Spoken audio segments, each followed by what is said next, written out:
जय मिथिला जय मैथिली सब गोटा के प्रणाम नमस्कार। तो चलू वीडियो बनेनाइ शुरू करै छी। तो हम बड़बट्टी आलू के धो के काट लेलहुँ हैं।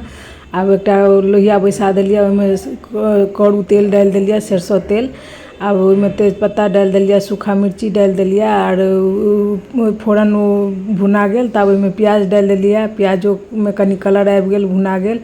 तब सब्जी डाल देलिए, सब्जी डाल के 2 से 4 मिनट भूज लै छी एकरा बढ़िया से आस्ते गैस पर। तब एकरा झाँप के कनी काल भूज लेलहुँ हैं जे आलू सिद्ध भ जात, बड़बट्टियो सिद्ध भ जात। तब ई भुजा गेल बढ़िया से।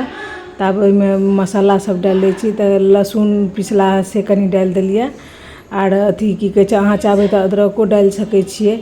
तब ओहिमे मसाला डाल दै छियै, धनिया गुड़ा, धनिया पाउडर, हल्दी पाउडर, जीरा पाउडर, मिर्ची पाउडर, ई सबके बढ़िया से मिक्स करैत भूज लै छी।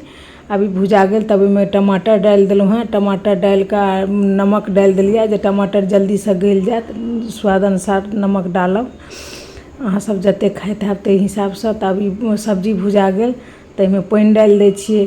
पानि अहाँ अपना हिसाब से डालब, हम कनिके पानि डाललहुँ हैं। अब एकरा झाँप दै छियै आ सब्जी एगो एकदम बरक के तैयार अछि। मतलब सब्जी खोल गेल, बरकनाइ खोलनाइ जे कहिए। देखै छियै कते सुंदर सब्जी बन के तैयार अछि। बहुत बढ़िया लगे छै रोटी के साथ में आ पराठों के साथ में। तो हम रोटी बना लेलहुँ हैं। चलू रोटी बन गेल। तब हम अथी परोस लै छी खाना। रोटी डाल लेलहुँ हैं थाली में, सब्जी डाल लै छी आ किछु सलादो सेहो डाल लै छी जे बढ़िया लगे छै। तो वीडियो अहाँ सबके केहन लागल जरूर से बताएब कमेंट क के। वीडियो नीक लागे तो लाइक सब्सक्राइब जरूर से करब। Thank U.